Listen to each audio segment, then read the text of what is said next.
The haunted minds থেকে আমি সিদ্ধার্থ। আপনারা শুনছেন আজকের গ্রাম বাংলা ভূতের গল্প, ভূতের ফেরিঘাট।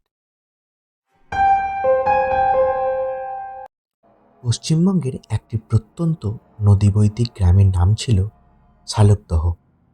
গ্রামের পাশ দিয়ে বয়ে গেছে বিশাল এক নদী। সেই নদীর তীরে ছিল একটি পুরনো ফেরিঘাট, যার নাম ছিল কালীরচর ফেরিঘাট। দিনের বেলায় ঘাটটি স্বাভাবিক থাকলেও সূর্য ডুবে যাওয়ার পর কেউ সেখানে যেত না।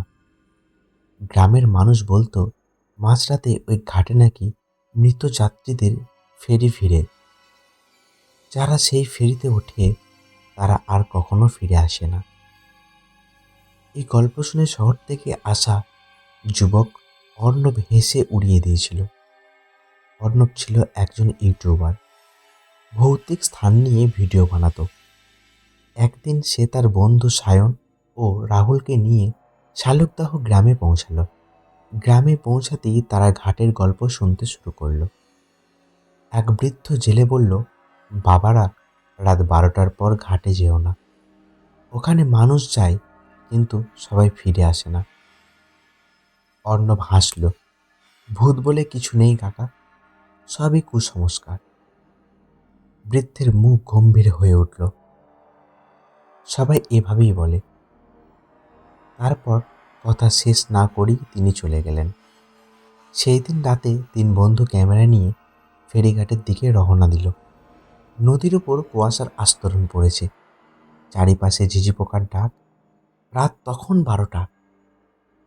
ঘাটে পৌঁছে তারা ক্যামেরা চালু করলো। হঠাৎ দূরে নদীর মাঝখান থেকে ভেসে এলো বৈঠা চালানোর শব্দ। সায়ন টর্চ মারতেই দেখতে পেল দূরে একটি পুরনো কাঠের ফেরি এগিয়ে আসছে। কিন্তু অদ্ভুত ব্যাপার হলো, ফেরিটিতে কোনো আলো নেই, তবুও স্পষ্ট দেখা যাচ্ছে। ফেরিটি ধীরে ধীরে ঘাটে এসে থামল। 3জন অবাক হয়ে দেখল ফেরির মাঝি মাথায় সাদা পাগড়ি পরে দাঁড়িয়ে আছে। তার মুখ দেখা যাচ্ছে না। মাঝি কর্কশ গলায় বলল, যাত্রী আছে? অর্ণব উত্তেজিত হয়ে বলল, চলো উঠে দেখি। সায়ন বাধা দিল, আমার ভালো লাগছে না। কিন্তু অর্ণব ও রাহুল ফেরিতে উঠে পড়ল। সায়নও বাধ্য হয়ে তাদের পিছু নিল। ফেরি ছাড়ার সঙ্গে সঙ্গেই নদীর চারিপাশে কুয়াশা আরও ঘন হয়ে উঠল। কিছু দূর যাওয়ার পর তারা লক্ষ্য করল ফেরিতে তারা ছাড়া আরও কয়েকজন যাত্রী বসে আছে। অদ্ভুত ব্যাপার হলো, তারা কেউ নড়ছে না, সবাই মাথা নিচু করেই বসে আছে। অর্ণব ক্যামেরা তাক করল। ক্যামেরা স্ক্রিনে যাত্রীদের মুখ ভেসে উঠতেই তার শরীর ঠান্ডা হয়ে গেল। প্রত্যেকের মুখ ছিল ফ্যাকাশে, চোখ দুটি সম্পূর্ণ সাদা।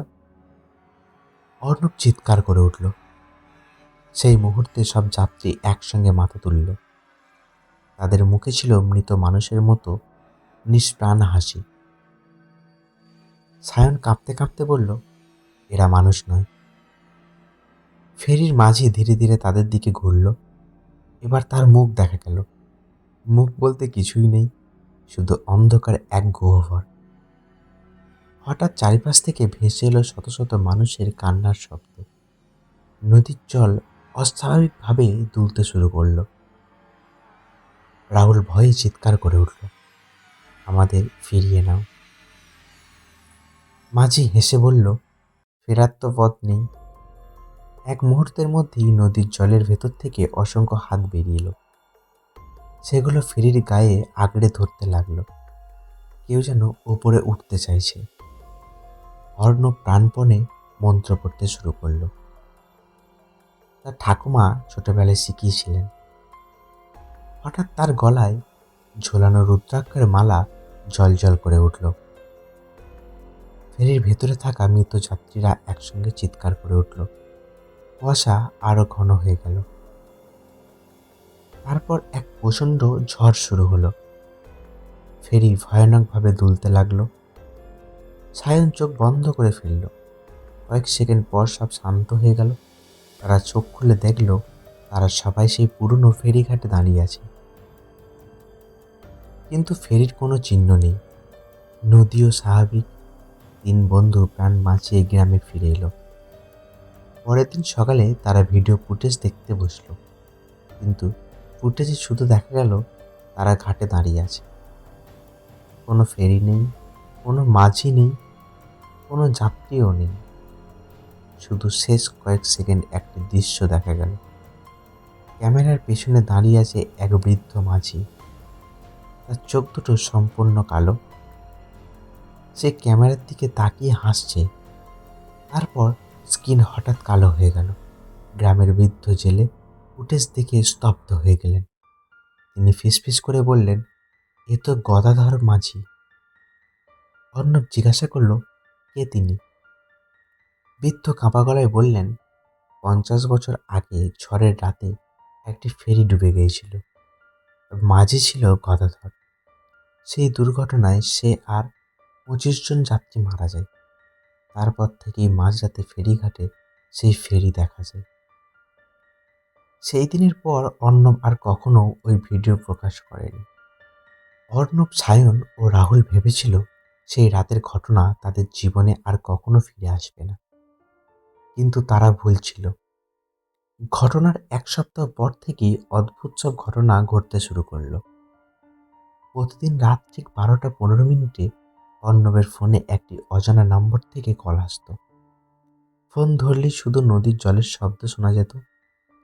তারপর একটি কণ্ঠ বলতো, ফেরি এখনো অপেক্ষা করছে। অর্ণব ভয়ে ফোন কেটে দিত, কিন্তু পরের রাতেও একই ঘটনা ঘটত। একদিন সাহস করে সে কলটি রেকর্ড করলো। পরের দিন সকালে রেকর্ডিং শুনে তার শরীর ঠান্ডা হয়ে গেল, কারণ সেখানে শুধু কণ্ঠস্বর নয়, আরও একটি শব্দ শোনা যাচ্ছিল, অনেকগুলো মানুষের একসঙ্গের কান্না। আর কেউ একজন বলছে, আমাদের মুক্তি দাও। অর্ণব সঙ্গে সঙ্গে সায়ন ও রাহুলকে খবর দিল। 3জন আবার শালুকদাহ গ্রামে ফিরে গেল। সেখানে পৌঁছে তারা সেই বৃদ্ধ জেলের খোঁজ করল, কিন্তু গ্রামের লোকজন বলল, বৃদ্ধটি 3 দিন আগে রহস্যজনকভাবে মারা যায়। মৃত্যুর আগে তিনি শুধু একটাই কথা বারবার বলেছিলেন, ফেরি ফিরে এসেছে। এই খবর শুনে 3 বন্ধুর বুক কেঁপে উঠল। সেই দিন রাতে তারা সবাই কালীরচর ফেরিঘাটে গেল। রাত বাড়ার সঙ্গে সঙ্গে নদীর উপর কুয়াশা নেমে এলো। হঠাৎ নদীর মাঝখানে একটি কালো আলো জ্বলে উঠল। হঠাৎ নদীর মাঝখানে একটি আলো জ্বলে উঠল। ধীরে ধীরে সেটি কাছে আসতে লাগলো। আবার সেই পুরনো ফেরি, আবার সেই পুরনো মাঝি। তবে এবার ফেরির ভেতর থেকে ভেসে আসছিল মানুষের আর্তনাদ। অর্ণব লক্ষ্য করল, ফেরির গায়ে অসংখ্য হাতের ছাপ, যেন মৃত্যুর আগে কেউ বাঁচার জন্য প্রাণপণে আঁকড়ে ধরেছিল। হঠাৎ ফেরির মাঝি তাদের দিকে তাকালো। তার কালো চোখ দুটি আগুনের মতো জ্বলছিল। সে বলল, 50 বছর ধরে আমরা বন্দী, আমাদের মুক্তি দাও। অর্ণব সাহস করে জিজ্ঞাসা করল, কিভাবে? মাঝি ধীরে ধীরে হাত তুলে নদীর মাঝখানের দিকে ইশারা করল। নদীর তলায় সত্য লুকিয়ে আছে। কথা শেষ হতেই ফেরিটি কুয়াশার মধ্যে মিলিয়ে গেল। পরের দিন সকালে তারা গ্রামের প্রবীণদের সঙ্গে কথা বলল। তখন এক বৃদ্ধা একটি ভয়ঙ্কর সত্য জানালেন। 50 বছর আগে ফেরিটি ঝড়ে ডোবেনি। আসলে ফেরির মালিক অতিরিক্ত লাভের লোভে নৌকায় অনেক বেশি যাত্রী তুলেছিলেন। ফলে মাঝ নদীতে নৌকা ডুবে যায়। মালিক নিজের অপরাধ লুকাতে ঘটনাটিকে দুর্ঘটনা বলে চালিয়ে দেন, কিন্তু মৃতদের সঠিক সৎকার কখনো করা হয়নি। সেই কারণেই তাদের আত্মা মুক্তি পায়নি। অর্ণবরা সিদ্ধান্ত নিল সত্য প্রকাশ করবে। তারা প্রশাসনের সাহায্যে নদীর সেই অংশে অনুসন্ধান চালায়। কয়েকদিন পর নদীর তলা থেকে উদ্ধার হলো পুরনো ফেরির ভাঙা কাঠ, লোহার অংশ এবং কিছু মানব কঙ্কাল। পুরো ঘটনা সংবাদ মাধ্যমে ছড়িয়ে পড়ে। মৃতদের পরিচয় খুঁজে বের করে তাদের পরিবারের হাতে শেষকৃত্যের ব্যবস্থা করা হয়। শেষকৃত্যের দিন সন্ধ্যায় পুরো গ্রাম নদীর তীরে জড়ো হয়। প্রার্থনা শেষ হতেই হঠাৎ নদীর উপর যেন ঘন কুয়াশা নেমে আসে। সবাই দেখতে পেল দূরে সেই ফেরি ভেসে উঠেছে। ফেরির দিকে দাঁড়িয়ে আছে গদাধর মাঝি ও অন্যান্য যাত্রীরা। কিন্তু এবার তাদের মুখে ভয়ের ছাপ নেই। সবাই শান্তভাবে দাঁড়িয়ে আছে। গদাধর মাঝি অর্ণবদের দিকে তাকিয়ে মাথা নত করল। তারপর ধীরে ধীরে ফেরিটি সোনালির আলোয় ভরে উঠল। কুয়াশার মধ্যে মিলিয়ে যাওয়ার আগে শেষবারের মতো একটি কণ্ঠ ভেসে এলো, ধন্যবাদ। তারপর সবকিছু অদৃশ্য হয়ে গেল। সেই রাতের পর আর কখনো কালীরচর ফেরিঘাটের ভুতুড়ে ফেরি দেখা যায়নি। তবে গ্রামের মানুষ বলে বর্ষার গভীর রাতে নদীর ধারে দাঁড়ালে এখনো দূর থেকে একটি মৃদু বৈঠার শব্দ শোনা যায়। কিন্তু এখন সেই শব্দ আর ভয় নেই, শুধু রয়েছে এক পুরনো অভিশাপের শেষ হয়ে যাওয়ার গল্প। গদাধর মাঝি ও মৃত যাত্রীদের মুক্তির পর শালুকদাহ গ্রামের মানুষ স্বস্তির নিঃশ্বাস ফেলেছিল। সবাই বিশ্বাস করেছিল যে কালীরচর ফেরিঘাটের অভিশাপ শেষ হয়েছে। কিন্তু কয়েক মাস পর আবার অদ্ভুত ঘটনা শুরু হলো। গ্রামের কয়েকজন জেলে রাতে মাছ ধরতে গিয়ে নিখোঁজ হয়ে গেল। তাদের নৌকা পরের দিন নদীর তীরে পাওয়া গেল, কিন্তু মানুষগুলোকে আর খুঁজে পাওয়া গেল না। এরপর এক রাতে গ্রামের স্কুল শিক্ষক হরিপদবাবু বাড়ি ফেরার সময় নদীর ধারে একটি কালো অবয়ব দেখতে পান। সেটি মানুষের মতো হলেও তার শরীর ছিল ধোঁয়ার মতো, আর তার চোখ দুটো জ্বলজ্বল করছিল লাল আগুনের মতো। পরের দিন ভয়ে অসুস্থ হয়ে পড়েন তিনি। খবর পেয়ে অর্ণব আবার শালুকদাহে ফিরে এলো।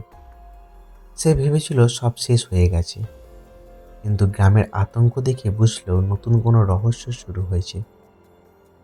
রাত 12টায় সে একা ফেরিঘাটে গেল। নদীর জল অস্বাভাবিকভাবে শান্ত। হঠাৎ তার কানে ভেসে এলো কারোর হাঁটার শব্দ। পেছনে তাকিয়ে সে কাউকে দেখতে পেল না, কিন্তু মাটির উপর ভেজা পায়ের ছাপ তৈরি হচ্ছিল, যেন অদৃশ্য কেউ তার দিকে এগিয়ে আসছে। অর্ণব টর্চ জ্বালাতেই পায়ের ছাপগুলো হঠাৎ থেমে গেল। এরপর নদীর মাঝখান থেকে ভেসে এলো এক ভয়ঙ্কর গর্জন। চারিপাশের বাতাস বরফের মতো ঠান্ডা হয়ে গেল। কুয়াশার ভেতর থেকে ধীরে ধীরে বেরিয়ে এলো এক কালো অবয়ব। তার কোনো মুখ নেই, শুধু দুটি লাল জ্বলন্ত চোখ। অর্ণবের মনে হলো জীবনে এত ভয় সে কখনো পায়নি। হঠাৎ অবয়বটি কর্কশ গলায় বলল, ওরা চলে গেছে, কিন্তু আমি এখনো আছি। অর্ণব কাঁপা গলায় জিজ্ঞাসা করল, তুমি কে? চারিপাশে যেন হাজার হাজার মানুষের কান্নার প্রতিধ্বনিত হলো। তারপর উত্তর এলো, আমি নদীর অভিশাপ। হঠাৎ নদীর জল প্রচণ্ডভাবে ঘুরতে শুরু করলো। একটি বিশাল ঘূর্ণি সৃষ্টি হলো নদী মাঝে। সেই ঘূর্ণির ভেতর অর্ণব দেখতে পেল অসংখ্য ছায়ামূর্তির হাত বাড়িয়ে তাদের ডাকছে। সে দৌড়ে পালানোর চেষ্টা করলো, কিন্তু তার পা যেন মাটিতে আটকে গেছে। কালো ছায়াটি ধীরে ধীরে তার দিকে এগিয়ে আসছে। ঠিক তখনই একটি দূরে আলো দেখা গেল। আলোর মধ্যে দাঁড়িয়ে আছেন গদাধর মাঝি। তার মুখের আর ভয়ের ছাপ নেই। গদাধর চিৎকার করে বললেন, অর্ণব, চোখ বন্ধ করো। অর্ণব সঙ্গে সঙ্গে চোখ বন্ধ করল। তারপর কানে এলো প্রচণ্ড ঝড়ের শব্দ। মনে হলো নদী যেন ফেটে যাচ্ছে। কয়েক মিনিট পরে সব শান্ত হয়ে গেল। অর্ণব চোখ খুলে দেখল কালো ছায়াটি নেই, কিন্তু গদাধর মাঝিও নেই। নদীর তীরে শুধু একটি পুরনো বৈঠা পড়ে আছে। বৈঠার গায়ে খোদাই করা ছিল একটি বাক্য, সব অভিশাপের শেষ হয় না। অর্ণব বইটা হাতে তুলে নিল। সেই মুহূর্তেই তার শরীরের ভেতর দিয়ে যেন ঠান্ডা বিদ্যুৎ বয়ে গেল। আর দূরের কুয়াশার মধ্যে সে এক ঝলক দেখতে পেল শত শত বছরের পুরনো ডুবে যাওয়া মন্দির। মন্দিরের দরজায় দাঁড়িয়ে আছে আরো ভয়ঙ্কর কিছু। তার চোখ দুটি ধীরে ধীরে খুলছে।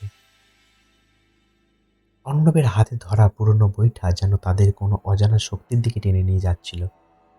পরের দিন সকালে সে গ্রামের সবচেয়ে প্রবীণ ব্যক্তি নবীন কাকার কাছে গেল।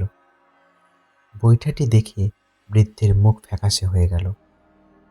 তিনি ধীরে ধীরে বললেন, এই বইটা শুধু ফেরির নয়, এটা সেই মন্দিরের সঙ্গে জড়িত যেটা 100 বছর আগে নদীর তলায় ডুবে গিয়েছিল। অর্ণব বিস্মিত হয়ে জিজ্ঞাসা করল, মন্দিরটা কেন ডুবে গিয়েছিল? বৃদ্ধ দীর্ঘশ্বাস ফেলে বললেন, লোভের কারণে। বহু বছর আগে নদীর ধারে একটি প্রাচীন মন্দির ছিল। কথিত ছিল সেখানে একটি রহস্যময় কালো পাথর রক্ষিত ছিল। গ্রামবাসীরা বিশ্বাস করত সেই পাথর নদীকে শান্ত রাখে। কিন্তু এক জমিদার সেই পাথরের শক্তি নিজের জন্য ব্যবহার করতে চেয়েছিল। এক অমাবস্যার রাতে সে মন্দিরে ঢুকে পাথরটি চুরি করার চেষ্টা করে। সেই মুহূর্তে ভয়ঙ্কর ঝড় শুরু হয়। নদী ফুলে ফেঁপে ওঠে। কয়েক ঘন্টার মধ্যেই পুরো মন্দির নদীর গর্ভে তলিয়ে যায়। তারপর থেকেই নদীতে অদ্ভুত মৃত্যু, নিখোঁজ হয়ে যাওয়া মানুষ আর ভূতের ফেরির গল্প শুরু হয়।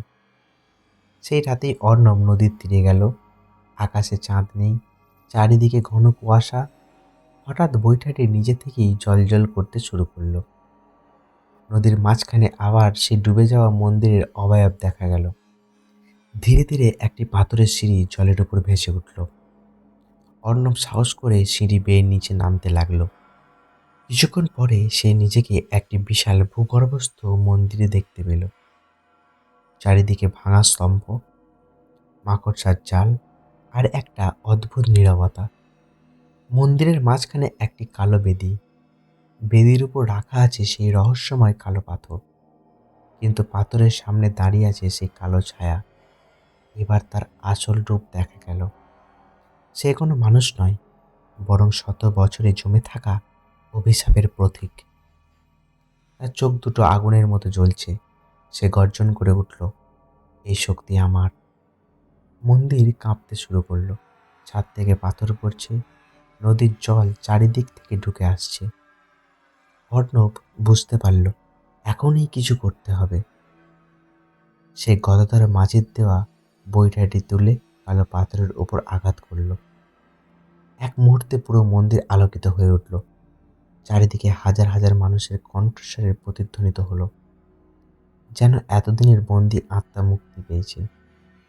কালো ছায়াটি প্রচণ্ড চিৎকার করে উঠল। তার শরীর ধীরে ধীরে ধোঁয়ার মতো মিলিয়ে যেতে লাগলো। শেষ মুহূর্তে সে গর্জন করে বলল, অন্ধকার কখনো পুরোপুরি শেষ হয় না। তারপর সব শান্ত হয়ে গেল। অর্ণব যখন জ্ঞান ফিরে পেল, তখন সে নদীর তীরে শুয়ে আছে। ভোর হয়ে গেছে। সূর্যের আলো নদীর জলে ঝিলিমিলি করছে।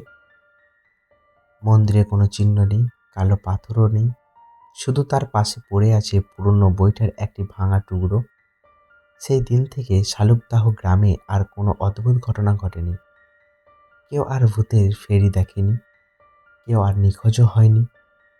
কালীরচর ফেরিঘাট আবার সাধারণ মানুষের যাতায়াতের স্থান হয়ে উঠল। তবে আজও গ্রামের বৃদ্ধরা একটি কথা বলে, বর্ষার অন্ধকার রাতে যদি কেউ একা ফেরিঘাটে দাঁড়ায়, তাহলে খুব দূর থেকে কখনো কখনো বৈঠার মৃদু শব্দ শোনা যায়। আর নদীর কুয়াশার মাঝে ক্ষণিকের জন্য দেখা যায় এক বৃদ্ধ মাঝির ছায়া। গ্রামবাসীরা বিশ্বাস করে সেটি গদাধর মাঝি। তিনি আর অভিশাপের অংশ নন। তিনি এখন কালীরচর ফেরিঘাটের চিরন্তর রক্ষক। গল্পটি কেমন লাগলো অবশ্যই কমেন্ট করবেন। গল্পটি ভালো লাগলে একটা লাইক করবেন। আরও এরকম নতুন নতুন ভূতের গল্প শুনতে চ্যানেলটি সাবস্ক্রাইব করবেন।